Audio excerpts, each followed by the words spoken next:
Oh, she took it. That's some aggressive lightning. The lightning went out of its way to dodge the cup and go right into her sternum.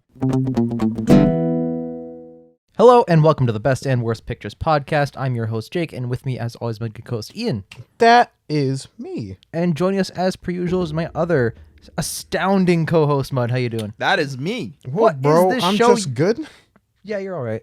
What is this show, you might ask? Well, every other week we sit down and watch a Best Picture winner and determine one of the best or worst pictures as compared to the other winners. And this week we're discussing the 24th Best Picture winner ever, which is, of course, An American in Paris. And to start us off, Mud has collected some fun facts about the film, which Ian and I have not heard ahead of time. So, Mud, take it away.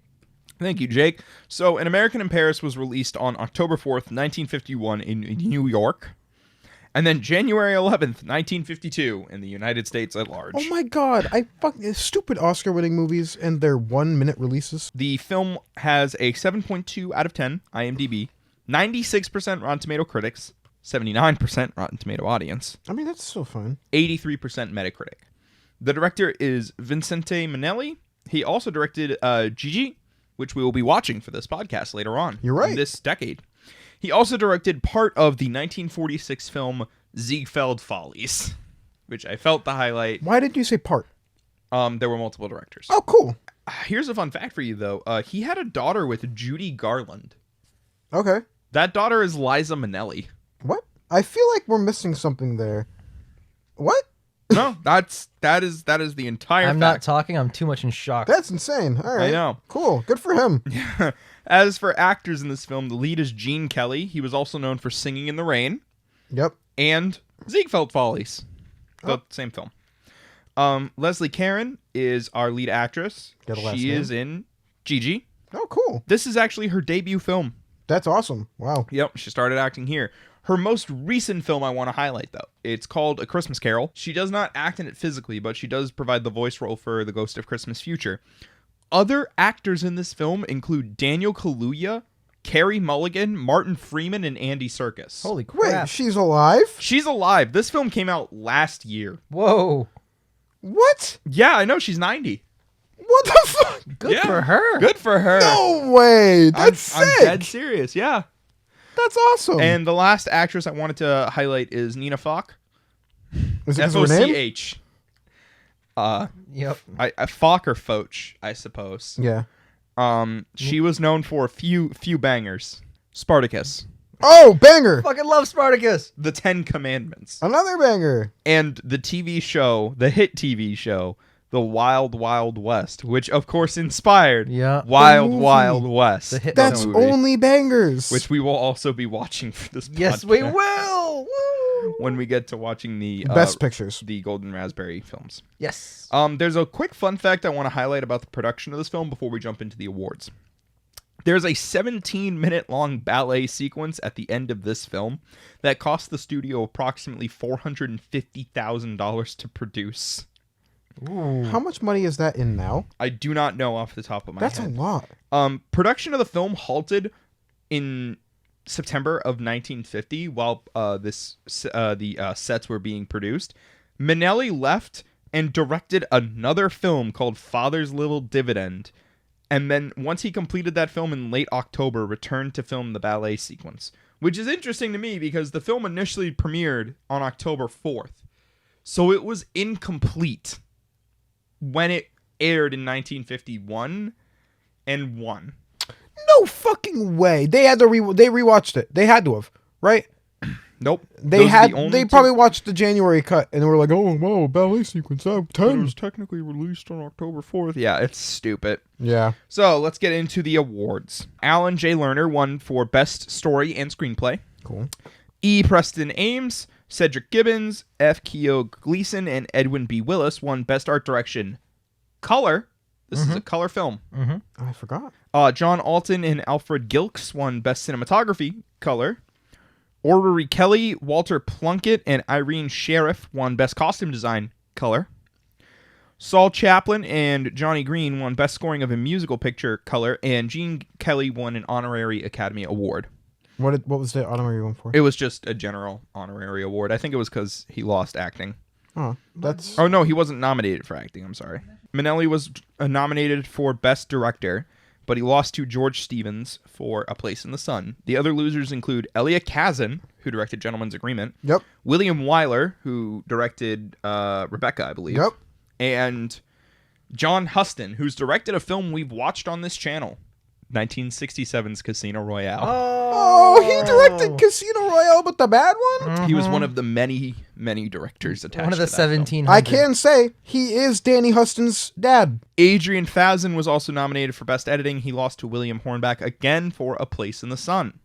Damn. Yep. As for the awards itself, it won Best Picture, beating Decision Before Dawn, Quo Vadis, A Place in the Sun, and this one stuck out to me, A Streetcar Named Desire. Yep. I have seen that. Yep. I have not, but I've heard a lot of things about it. Yes, it's fun. I think it's amazing. Yeah. As for the ceremony itself, 2 fun facts. Humphrey Bogart was the last man born in the 19th century to win the Academy Award for Best Actor. Okay. Hell yeah. That's awesome. And lastly, An American in Paris became the second color film to win Best Picture after 1939's Gone with the Wind, and the first film since Grand Hotel to win Best Picture without a single acting nomination. Wow. That's insane. So what I'm seeing is a technical marvel. We Great. got cinematography. We got costume design. We got scoring. We got screenplay. We got art direction. And we got a nomination for editing. And You know what the bad thing about the technical Marvel ones is? They always suck. Also, I was about to say, we got this, and that, but we probably don't have acting. So, we'll find out. Oh, dude. We'll find out. Just to wrap up, it was released by Metro Goldwyn Mayer, a.k.a. MGM, a.k.a. Amazon. Yep, that is true. And lastly, ending on a sad note. Oh. This is not the year she died. No, Do it not is tell me not, that. but it is the year she was, the last year, I should say, she was in control of United Artists. As during 1951, she and fellow actor Charlie Chaplin handed over control of the production company. To whom? To just lawyers, is what I read. Aw. That's worse. Okay. Yep. So that's the Pickfords. All right, let's get into the... Let's get into the prequel Yeah. to An American Werewolf in London.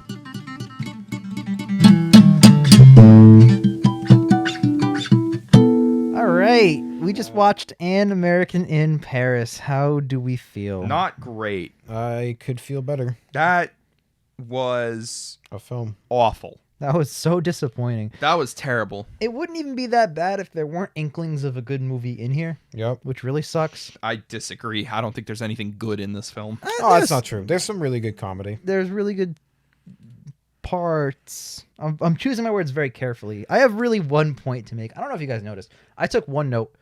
It's a very long note, but that's it. Looking like a jump. All right, you can open with that, and we can build from I'll there. fire in and I'll comment on everything else. Okay.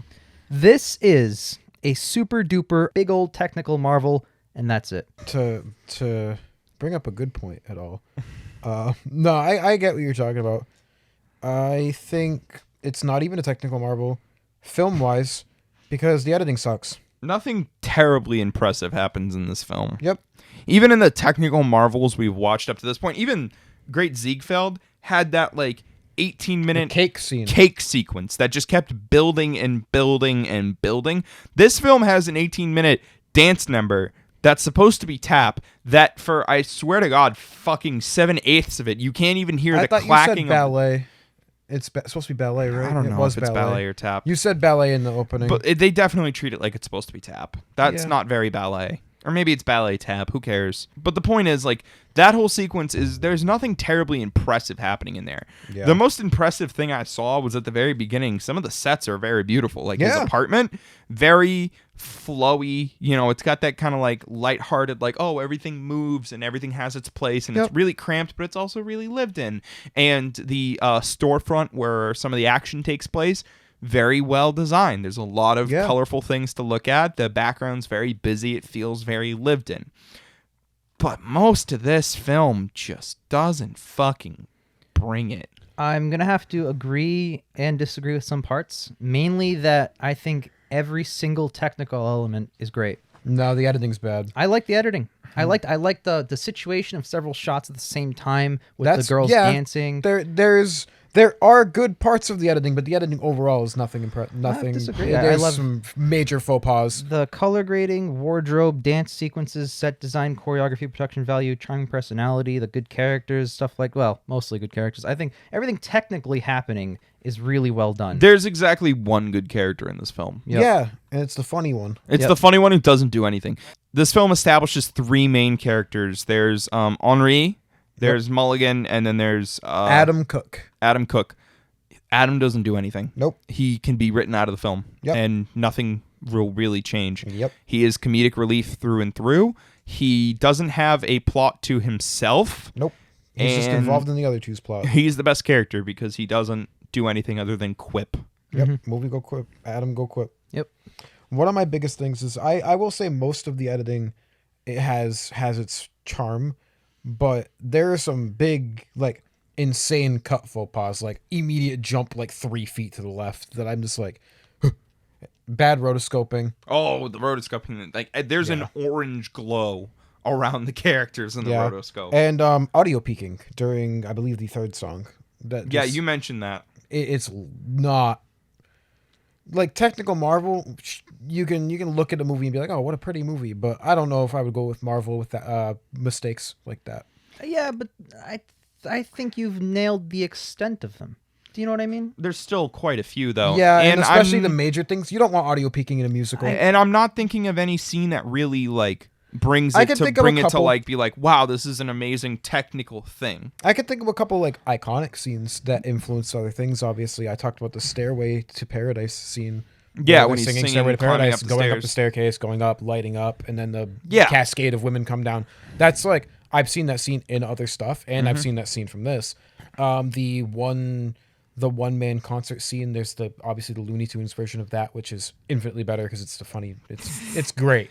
The Bugs Bunny version of that shit. But again, that's a scene where it's But like that Adam's is- fantasizing, and, like, that doesn't add anything. Okay, he wants to be a great No, you're concert. 100%. It just doesn't add anything to the movie, but I think the scene is at least interesting. Yeah. I don't care if that scene doesn't add anything to the movie as much because I think it is just really interesting.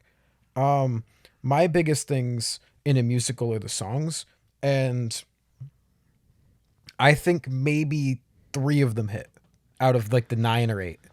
8 total, 2 of which don't have any lyrics. Yep, and those aren't great because, Yep. well, In a musical, the song should either explore the characters Or move the move the plot plot. forward, and the best songs do both. Yep. As Yep. we've talked about As we've before. talked about. I think maybe 2 songs in this film do either. the song where they're both singing about Lisa, sorry. That's exploring their characters. That's exploring their characters and driving the plot forward because he is telling him to go do that with the advice Yes. of that. And then the end of the song is him leaving as they sing and going to do it. Yeah. And the first song is sort of plot driven. It's when they all meet and start like greeting each other. It's more They're character, just talking I guess. about what they like in music. Yeah, it's I more would character say driven because that's when they all meet. I would say the Tra La La song's more character driving because it's Adam telling Mulligan to, like, chill the fuck out. Yeah. Over Again, this I think it's girl. more. Both of those are more character driven than plot driven. Yeah, guess. I can't really think of many. Only the song where they're singing about Lisa. Yeah, Or that's the is only plot song driven that's one. plot driven. Because, like, the other songs are. Stairway to Paradise is plot driven. That's his production. Yes. He's going on tour because of that. You're So, right, but I don't know if that counts as being plot driven. That's just showing us the song he's singing. That's putting him on no, tour. because that thing, like, it's brought up earlier. That's why she has to go back. That's why they have to go to America because he got that because of that being such a success and that people liking it. That's fair. I Yeah. still think it's more just they're showing. Oh, by the way, this is the song he sings. I don't know if I'd qualify it as a plot moving song. The one song that really, really, really pissed me off was the frickin' "Can You Feel the Love Tonight" song on the fucking river. I don't what's it called? I Got or something. That's what I called it. Yeah. Yeah.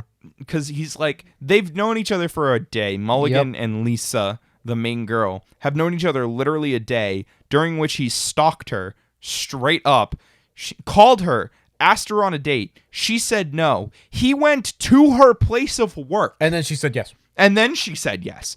And then at the end of the day, she's like, oh, I think I'm in love with you. And it's like, or he said, we're falling in love. And it's like, you have known her for literally 5 minutes. 2 hours. No, Yep. 2 hours. They got together at 9, and then when they check the time, it's 11. It's been 2 hours.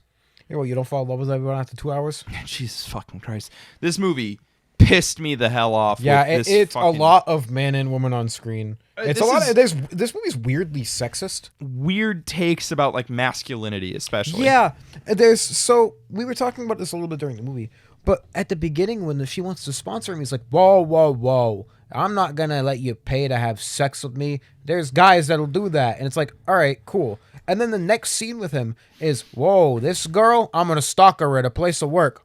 Bro, what? Yeah. Mulligan's character sucks. Oh, Jerry Jerry Mulligan, that's his name. Thank Awful. And you know what? I understand why this movie didn't really get any acting nods because they were all you. They were all fine. Yep. They're all passable. Yep. No one does an amazing job. No one has a moment in here to really like drive home. They're Unlike like, the last one where everyone had their moments. everyone during had their a moment arguments. in All About Eve. Nobody has a moment in this. But more importantly, Jerry's character is just fucking terrible. Oh yeah, it's classic man and woman on screen. He energy. gets this woman who's like, I want to sponsor you. And she starts to like make it clear maybe she wants more from him. Yeah. And he's like, I'm not a hooker. And he's like so deeply offended by this. And he's like, I have my art and my integrity and that stuff. And he's trying to like make that argument. And then in the next sucks. Yeah. But then in the next scene, he's like, yeah, hey, I know you gave me like your wrong number on purpose and you've straight up told me I'm annoying, but like, let's get to know each other. Lisa's character is very, very funny when she's dismissing him. Because she's like, at first, last night you were a small annoyance and now you're a large nuisance. And I'm like, that's funny Please as never shit. contact me again. And then hangs up on him. immediately, Goes she's to like, her place of oh work. my goodness. And then she's literally in 2 seconds goes from Annoying. I hate you to let's go out. And I love you, and I'm going to cheat on my fiance. And Big- that's a whole other fucking ball of worms. But, like, no one brings up the fact that, like, Yeah. Lisa's kind of a terrible person. Oh yeah, both of them are. They're all terrible people. But, like... No, Henry's not a bad person. Henry? Yeah, no, he's fine, actually. He's better. Adam's the only decent person. That's because he doesn't have anything that makes him bad or good. Yeah, exactly. He's just funny. But, like, remember in All About Eve, where, like, everyone's kind of a terrible person, and it was good because that Yes. made them complex? Yes. This film, they're just bad. They're Yes. just bad people. Like, Jerry's so fucking prickly, but he's also, like, such a fucking, like, come here, woman. I've decided we strong-arms should mate. Dude, he strong arms the shit out of her. This gives me major Wolfman vibes. Yeah, you Like kept bringing it up. major Wolfman vibes. Because we were talking, there's just no connection. Like, later on in the film, he's like, I'm in love with her. I don't know a damn thing about her. And it's like, bro, You're in lust with her. Yeah, Get it you right. are in lust. I You too wanna find fuck her attractive. Yeah, I also would like to have sex with this woman, Yeah, but like calm come the fuck on, down. dude. And then the more we learn about like Lisa and Henri, that gets weird too, because then I think she mentions like, oh, he saved my life as a child. I owe him. And it's like, he wants to marry you. Hold on, time out. Time What's out. the age difference here? Is that weird? She's 19. She said 5 years ago, so she was 14. 14. Chief, you mind telling me what you're doing in that Discord channel? Sir, grooming. No, it's really, really bad. It's like offensive. And It's like, man, if we had an idea for Lisa's character, it'd probably be grooming. But we Yeah, don't, because no. she's just there to be a sex object. But there's a lot to go back on the sexism thing because I don't want to leave that unexplained with no examples. oh, yeah, keep going. I can think of two like prime examples. Where he goes, look at her. She's acting like a man and wants to be treated like a woman. I don't know what that means, but I don't like it. Like, I know what it means in the context of the movie. It's about his sponsor, like, showing up with all the money and trying to be support. Like, strong arming, being aggressive, the way that like the typical Hollywood agent yeah, is. but she really wants to help him. Like, she likes his art. And when he's in the perfume shop, he's like, I got a man's point of view. Let me yeah. deal with that shit. Let me teach you how to Let me buy teach your you how to perfume. smell. Oh yeah, and that woman's like, oh, I can't make decisions for myself. I get a rash. He. It's like, that's pretty fucking bad. like this movie just like is like not painfully sexist, but just like oh shit, sexism. Yeah, it's like very- weirdly not in your overt, face. but it's undertones that are barely undertones. it's surface, but it's not like how do I put it? It's not like egregious, like, oh, you just need to beat your wife into submission levels of like sexism. Yeah. But it's still like this film's oddly. It's those movies. It's the movies where it's man and woman on screen stalking Hubble telescope bullshit. Yeah. Where it just reeks of it. because the script reeks of it. Because it reinforces that, like, hey, if you're insistent, eventually you'll wear them down. Yeah, what And it's happened? like- No means no until it means yes. That bullshit. Yeah. You know what I mean? It's just so painful. Like it detracts and it makes the characters unlikable. Yeah. Because they're just like, it's the script's fault, but it makes the characters unlikable because they're saying the script. because I don't know much. I don't know anything about these characters beyond like the surface, you know? Well, that's because they're very poorly explained. And most of this film is dedicated to the musical Song and dance numbers. numbers, which are not great. They are not great. You're right. Most of them don't contribute anything. Like the I'm Happy song, he's just singing about being like super happy. Yep. It's not increasing his character because we can already gather that he's happy that he's selling his art Because based he was on happy how in the scene before. Exactly. Based on the scene before. He's not explaining what he's going to do with the money. He's just singing, and then he's like, let me show you some dance moves, kids. And for like 2 fucking straight minutes, he's just doing random tap dances. Yep. And that's every fucking song in this movie just has 2 minutes of tap. Yeah. And I love tap dancing. It's one of my favorite forms of dance. It is neat. It is fucking awesome and amazing, and the fucking noise it makes just... It's satisfying. It's very satisfying, especially with good music put to it. Well, the music was mid or bad. Yeah. But what fucking happens is every single song is a tap dance number. Yeah. But what really bothers me is every single song has a tap dance number, and it's just Jerry. Yeah. He doesn't have dancers with him. He doesn't have any fucking fun on the set. He doesn't have an elaborate like move. He's just dancing in the room. Yeah, You and know, most of the for, time like- he's not singing. When he has the accompanying Henri in the song where they're both singing about Lisa, it's charming that he's dancing because one person's singing and adding to it, or Yes. with Adam playing the piano. Yeah, all 3 of them together make up a really good trio. Adam with the music, Henri with the singing, and Jerry with the dancing. Fucking awesome. They set that up. You know, you've got your trio. And then they never do it all And then again. They have one song. They have one song where all 3 of them perform together. And it's the first song of the movie. And it's just about how much they like Strauss over like just generic coffee shop jazz on just a piano that freaking Adam's playing.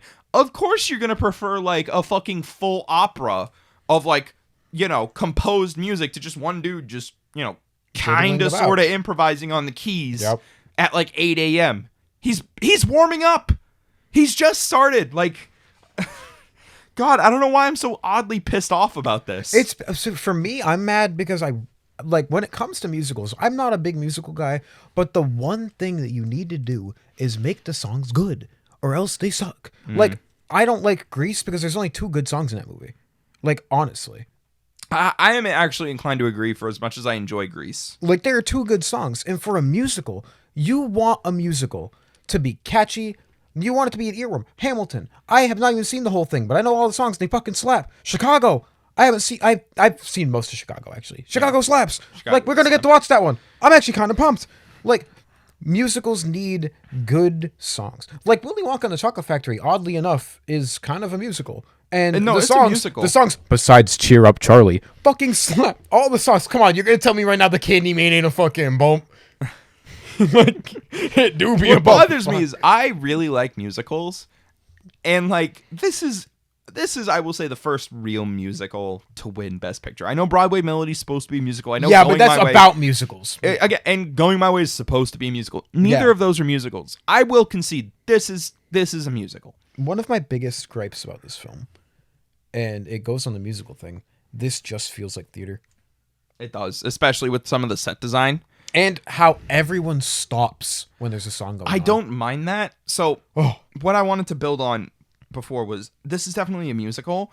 And what bothers me is this is just such a poor example of a musical because like I can think of so many better musicals in my mind that like if someone was like, oh, tell me some of your favorite musicals, I'd be like, oh, Chicago, In the Heights, Rocket Man. Like I can just rattle them off. Yeah. You know, this would not come to mind. And what really bothers me is this is the real first musical Best Picture winner. And it's like, this is really, it's like Cimarron being the first Western to win Best Picture. It's like, there's so many better fucking examples of this genre. And this is what we're getting. And like, how many other musicals have even won Best Picture? Chicago. I know Chicago. I think there's maybe like 2 or 3 in like the 60s and 70s, but I don't think they really... I think we have to watch another one remotely shortly, actually. I think in maybe less than a decade. I'm not sure. but I can't imagine there's more than like 5 musical best pictures. Yeah. And that really bothers me because there are so many good musicals in Hollywood. I don't know if, I mean, I was thinking Amadeus, but that's a musical biopic. That's not an actual musical. So Yeah, I think that's going to be more like Bohemian Rhapsody, where they have music, they but have it's not songs, necessarily but it's a not, musical. yeah. You know, Well, Rocketman's very similar, but not. But Rocketman's a musical biopic because they use the music to tell the story. Yeah. Bo Rap, they has just, the music. It's they kind just of like, kind of play the music. It's kind of like Straight Outta Compton. Yeah, where they play the music and you go, oh, I know that song. Yeah. You know, like there's no scene of like in like Bo Rap, there's no scene of like Freddie singing Bohemian Rhapsody as like a metaphor for how he feels, or like what's going on and moving forward. Yeah, the Bo like, Rap scene is just, all right, let's make Bo Rap, and then they make Bo Rap. In Rocket Man, like he sings Rocket Man, but it's a reflection of how he feels isolated from everyone at that point in his career. Yeah. Like how the song Rocket Man's about a guy going into space by himself. Yep. That works. Even musicals that are based on music that isn't like somebody's soundtrack, like In the Heights, which came out earlier this year. It bumps, and they have songs that either move the plot forward, like frickin' 96,000, or they have songs that move the characters forward, like Tell Me Something I Don't Know. Yep. You know? And this film just doesn't fucking do it, and it bothers me, not only as a fan of film, but a fan of specifically musicals. Yeah. That there's just nothing here that really makes me go, this is a fucking slapper. Yeah. Oh man, this movie means so much to this character. Oh, what a powerful performance. Yep. It's all just there. This is all like the songs from a musical where you're like, oh, I love all those, and then there's the other ones, you know? Like these are the songs that don't end up on people's Spotify playlists. It has the scenes that really impress me. They're all Cheer Up Charlie. The scenes that really impress me is the piano scene. I really, really liked the piano scene because it's impressive, it's neat, it's cool. It's all him just like cheering himself on and patting himself on the back and giving himself a nice tug. You know, like it's funny as shit. It's the closest we get to Adam having character depth because it's like he wants to be not only a performer, he wants to be the whole opera. He wants to be magnificent. Like fucking what's her name in Little Women? I will be great or I will be nothing, and there's no in between. That's Emma Watson's character. Right? No, it is not. It's Florence Pugh's character. Florence Pugh's character. I don't remember her name off the top of my head in the movie. All I remember is Joe. She's telling Emma Watson that. Yes. Yes. But like that is conveyed without words because you see him on the piano, you see him playing the keys, and you're like, okay, cool. You see him conducting, you see him and then he becomes the conductor, and then he becomes a line of violinists, and then he becomes the drum guy and the gong guy, and then he's cheering himself on in the audience. And That's so funny. And then it cuts back to him in bed, and he's just smoking a cigarette like, fuck, I would be amazing. He doesn't say that. Yeah. But that's the energy you get. And that is, it bothers me. That scene bothers me so much because it's the best song that really fucking conveys Adam's character. But the character's and useless I in the will movie. argue the least relevant song in the movie. Yeah. No, Because that's that is the end of Adam's character I was about arc. to ask you, is that the best scene in the movie? From a technical perspective, I think that scene is awesome. I think when they're describing Lisa at the beginning, that scene's really good. I think the song where they're both talking about Lisa is probably the best part of the movie. Yeah, because it's funny. It has a lot of dramatic irony. And like, it's the closest we get to, like, again, the guys all working together.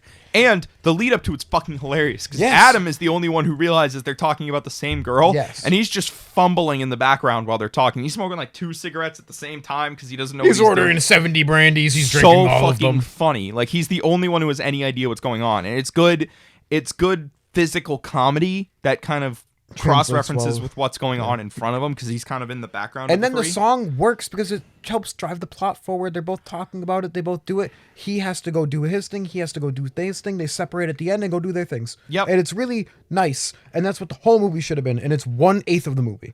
It's one song out of 8. Dude, and the 18-minute long sequence at the end fucking sucks. We haven't even talked about it. We will. I want to just bring up a few more things. Okay.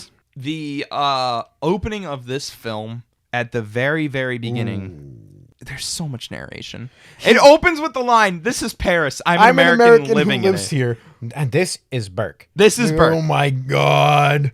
And it gives you a narration from all 3 main characters.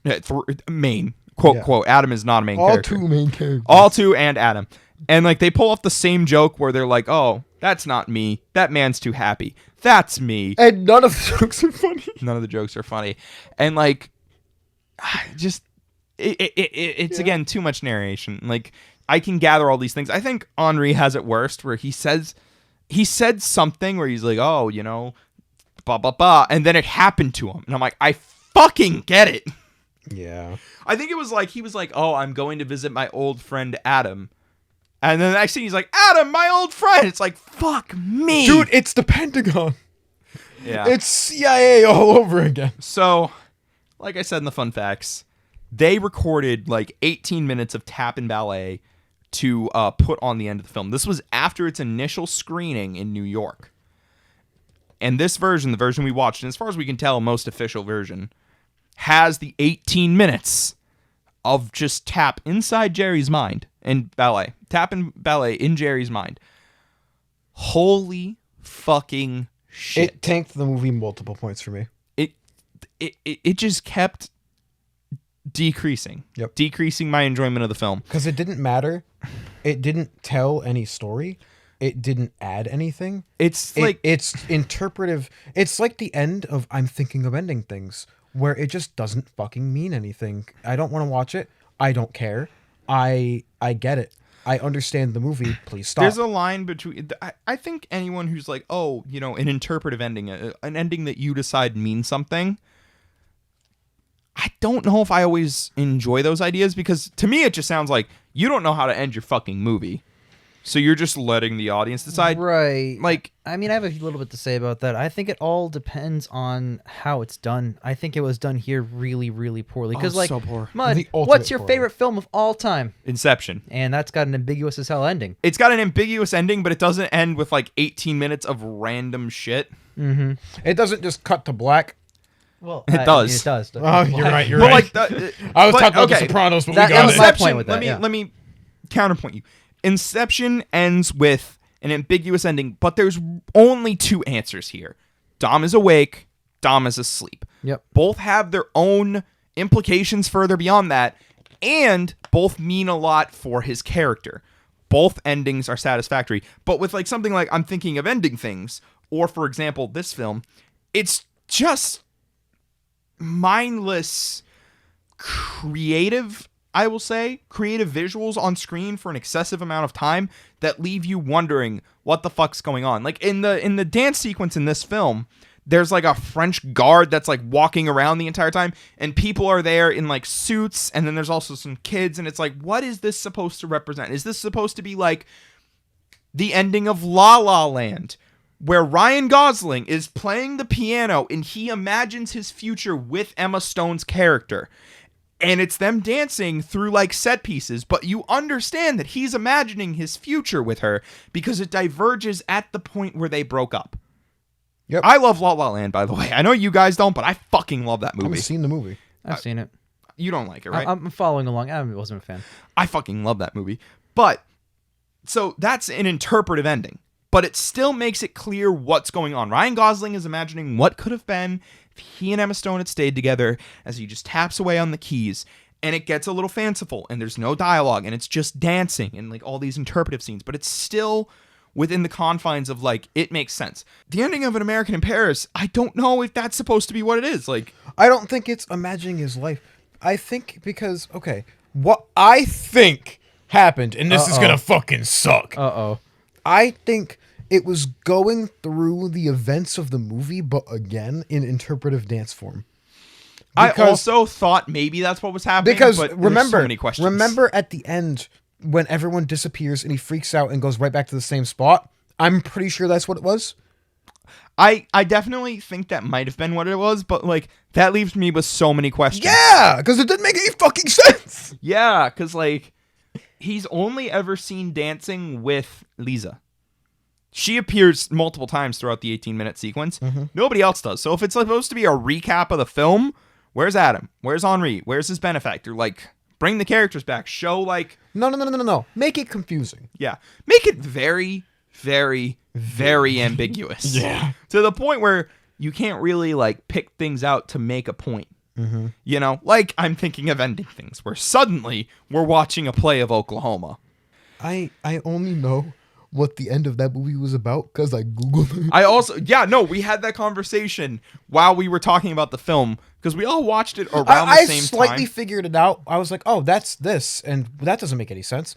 And then when I looked at it, I was like, oh, that makes a ton of sense. Why didn't they just use this ending? See, this is a great example of it, though, is because we all have very mixed, as in mixed between the three of us, not mixed overall, reactions to I'm Thinking of Ending Things. Ian likes it. That's good. I'm kind of in the middle. There's parts I like, parts I didn't. Jake Fucking sucked. But when it came to the ending, I remember that was a big point of contention between us because me and Jake were completely in the dark. Ian, you had like an idea. Me and Jake were both sitting there going, what the fuck did I just watch? Yep. And any film where you have to look up like what the Dude, ending while means it was happening, I'm through like, what the fuck's going on? But, I had like, to look at it. If you have to look up something through supplemental material, I think that kind of detracts because a film should be able to tell its own story. Green Knight 2021. I had to look a lot of shit up for that film because I'm not very familiar with Arthurian legend. It solved a lot of problems I had with the film, but I still can't say that I can give the movie too much points back because I still had to look up shit outside of the film. The way I would condense your argument is a motto or a phrase that I usually live by, which is no movie should make you have to do homework to watch it. Yeah, exactly. That's kind of like you ideal. should be able to watch the film and understand what's going on. You can look stuff up later, but if you can't understand the plot without reading a synopsis somewhere, you have a bad movie. This is one of the main reasons why, and they're obviously the easy example to point out, but Marvel Studios has been so successful. Yes, the movies rely on each other, but they only rely on movies that they have made. They do not rely on the comic knowledge. They do not rely on the television show knowledge. They only rely on their own internal consistency. And you can watch any of them as long as you've seen the other ones and fully understand it. It's problems. building upwards, but the foundation is still solid. Yep. It never relies on you knowing anything about the comics, which I think is a massive benefit. And that's one of the reasons that American in Paris... I don't know that much about Marvel comics, to be honest. Yeah, kind of same. I know Spider-Man stuff. But I knew Spider-Man and Hulk before the MCU. That was it, period. American in Paris, kind of back on track here. Oh, yeah. Yeah, I haven't chimed in much. I'm sorry, guys, but like, it really is just my main one de facto point, which is that technically, great. Literally any part of making a movie that isn't technical, oh my god, it's a hilarious failure.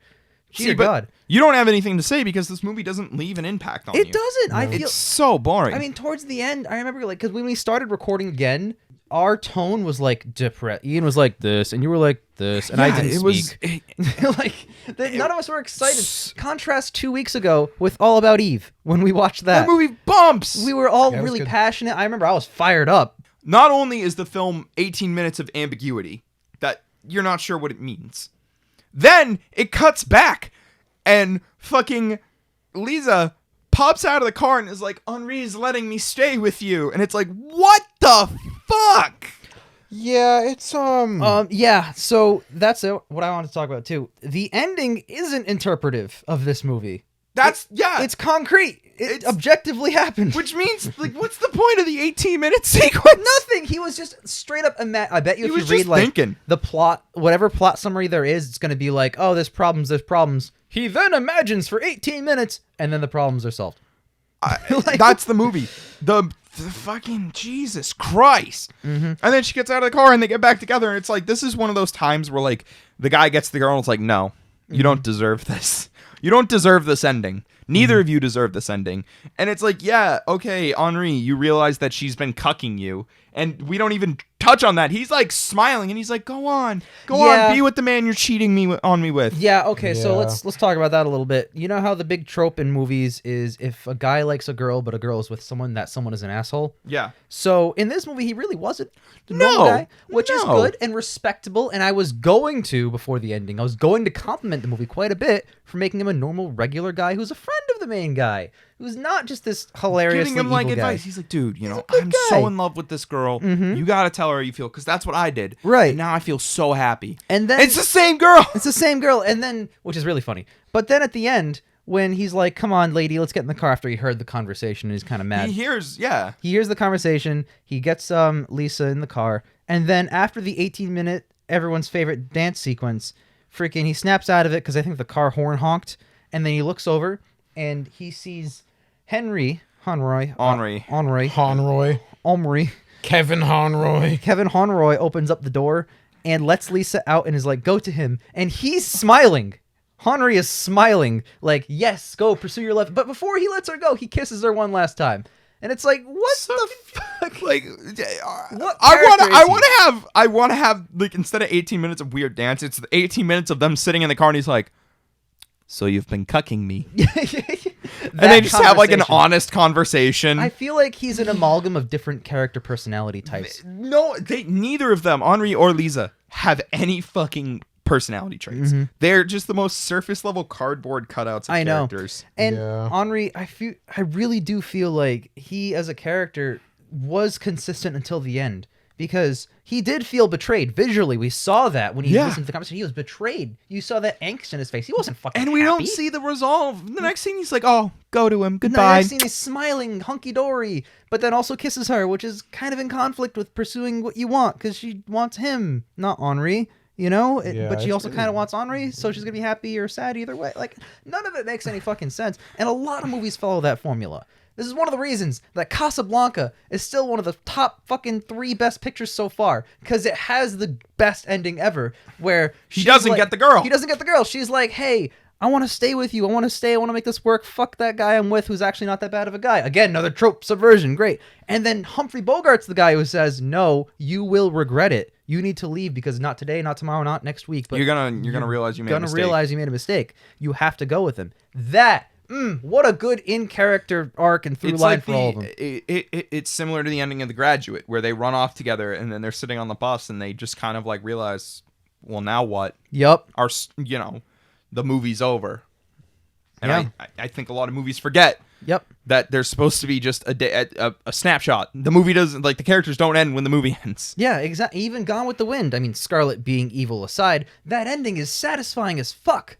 You finally get something. Rhett Butler finally got what he actually did deserve, which is a life free of her. And she finally got any sort of fucking repercussions. Any repercussions at all. Finally. But that's a satisfying ending, and it's the same concept there of someone staying or not staying with someone. And this is just so hilariously missing the point of what a scene like that could do. Bad. Yeah. After how far we've come with Best Pictures, this is a real step backwards. But I feel like we're wrapping up. We are. Ian? The movie's pretty funny. The movie made me laugh quite a bit. The dialogue's pretty snappy. Yeah. Everything Adam says is hilarious. Yeah. I don't think we've given enough credit to the movie being pretty fucking funny. Like, honestly. It is funny. Like, some of it's like unintentional little things like, oh my god, you were annoying me a little bit yesterday, but now you're a fucking big pain in the ass. And she's like, yeah, what a trademark zinger. Like, it's funny as how there are some really influential scenes, like we mentioned, the staircase scene and the Bugs Bunny playing all the instruments scene.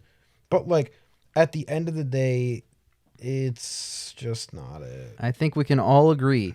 The reason it won was because of the technical aspects. Oh, yeah. There's nothing else here. It's in color, and the sets are beautiful. That's groundbreaking for the time. So, want to finish off with a quote I found while I was doing research. I didn't want to read it beforehand because I didn't want to taint anything. In 2011, film reviewer James Berardinelli wrote, and I'm quoting, "This film falls into the category of a weak Oscar winner. The film is enjoyable enough to watch, but it represents a poor choice as the standard bearer of the 1951 roster. It's a fine, fun film with a lot of great songs and dancing, but there's nothing about this production that causes it to stand out when compared to the dozens of other musicals of that era." Nail on the head. It means nothing. It does nothing. And after watching it, look at us an hour later. We feel nothing. I feel nothing. I'm going to forget this film. Pretty apathetic toward it. I've been fucking silent most of this fucking review. It's like right after... So I'm going to bring it back to hot quality content real quick. We watched Dredd and Judge Dredd. I don't remember watching either film. I remember. I get what not remembering Judge Dredd. Dredd's pretty fun. I know you didn't like it. I forgot we watched both of them. When the video came out, I was like, what is this? And I was like, oh my god, we watched these. I'm going to have to be honest. I remember 1995's Judge Dredd very well. Not for the right reasons. It's very memorable. No, that film, you turn it on and then you just pass out for an hour and a half, and then when you wake up, it's over. But at the end, he's on the gargoyle brooding. That is the only shot of the film I remember. He's the motorcycle. He's Batmaning with a bike. He fucking drove his bike on a gargoyle. That is the sole shot. of that film It's I beautiful. remember. It's a work of art. I just fucking I gave it a 0. like by this the way. movie. This movie will not be remembered. It's like, do you remember the one with Homer? And we forgot we watched it. Best like, years of our lives. Yeah, we watched but it. that was a good one. It was a good one. Yeah, but we forgot we watched it like twice while we were doing our list. No, it's going my way. My was way. what Yeah, we there were you go. forgetting. I didn't See, remember. you forgot it now. You forgot what one it was. That's how memorable it is. We all So- forgot the same one. Yeah. What are we giving this film, boys? I'll start because I think I'm the highest. 4. That's definitely the highest. That's easily the highest. It is because I am one lower with a 3. Okay. Mhm. Mud? 0. Oh, shit. All right. I was going to give it a 2, and then 18 the minutes ambiguous ending became a solid ending, Yeah. and I can't give this film points for anything because I've seen everything in this film done better elsewhere. Have you seen it done better before? What do you mean by before? Like Because- before 1951? Yes. I don't think so. So So at the time, it's groundbreaking to some extent. Not guess. super groundbreaking because I've seen better song and dance numbers and better whatnot. But I like part of this is like those when two did scenes- Singing in the Rain come out? 2 years after this? I'll look it up. Because that's the big one that I'd be comparing this to. But one of my biggest things is I have a list of 3-hour movies. 52. What year was this? 51. So the year after. So the year after, not 2 years. So after, 1 year later, an infinitely better movie came out. I haven't seen all of Singing in the Rain. I've seen most of it. One of the biggest things for me, man, that really just took this away, like the points that I'm giving it points because I did find some enjoyment in the characters. I did find some enjoyment in watching the 2 scenes that I have talked about. Mm-hmm.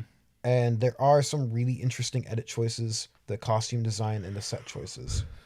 And the color grading is really nice. That's about it. Mm. I think the script is bad.